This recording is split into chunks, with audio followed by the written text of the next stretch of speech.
Hello viewers, I am Tafsir Arshad. Welcome back to my channel Indian National Republic News. So let's get started the videos. 28 फरवरी 2026 की सुबह Tehran में सूरज उगने से ठीक पहले धमाकों की एक ऐसी लहर उठी जिसने मिडिल ईस्ट का नक्शा, उसका भविष्य हमेशा हमेशा के लिए बदल दिया। चलिए उन पहले 24 घंटों की कहानी को परत दर परत समझते हैं जिसने पूरे के पूरे रीजन को जंग की आग में धकेल दिया। देखिए, इस जंग की शुरुआत किसी बड़ी घोषणा या ऐलान से नहीं हुई, बल्कि इसकी शुरुआत हुई अमेरिकी राष्ट्रपति के एक सोशल मीडिया पोस्ट से।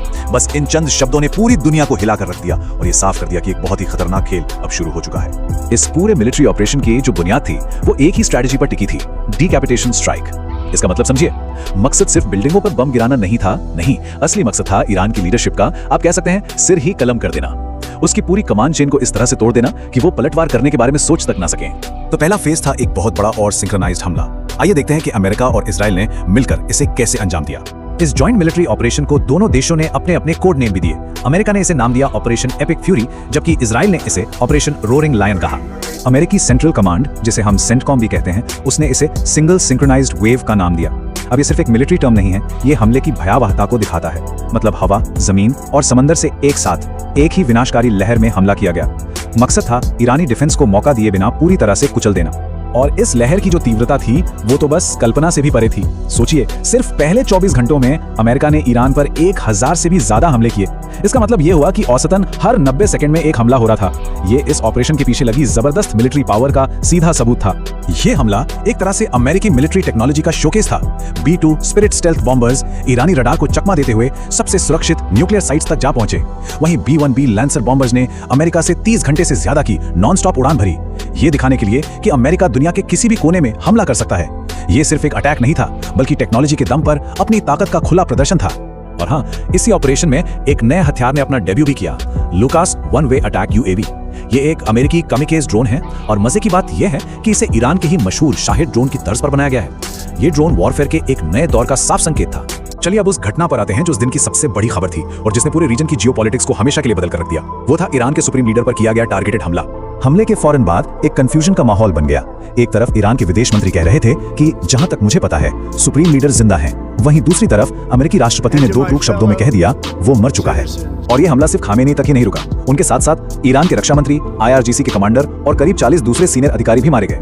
यहाँ तक कि खामेनी के परिवार के 4 सदस्य भी हमले में मारे गए। मतलब एक ही झटके में ईरान की पूरी मिलिट्री और पॉलिटिकल लीडरशिप को खत्म कर दिया गया, जिससे देश का कमांड स्ट्रक्चर पूरी तरह से तबाह हो गया।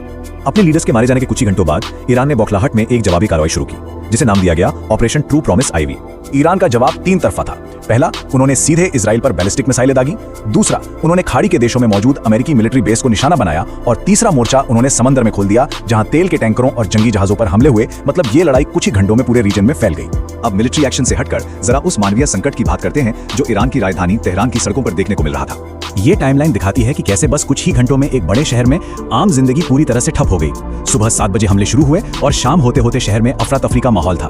दुकानें खाली हो चुकी थीं और कम्युनिकेशन के सारे रास्ते बंद हो गए थे। तेहरान में रहने वाले डॉक्टर अली मौसवी का ये बयान उस डर और अनिश्चितता को दिखाता है जिसने लोगों को अपने घर छोड़ने पर मजबूर कर दिया था। वो कहते हैं कि लोगों की कोई मंजिल नहीं थी, बस एक ही मकसद था, किसी भी तरह तेहरान से दूर निकल जाना। आम लोगों के लिए ये किसी बुरे सपने से कम नहीं था। सड़कों पर मीलों लंबा जाम लगा था। इंटरनेट और फोन बंद होने से परिवार एक दूसरे से बिछड़ गए थे और दुकानों से पानी और चावल जैसी सबसे जरूरी चीजें तक गायब हो गई थीं।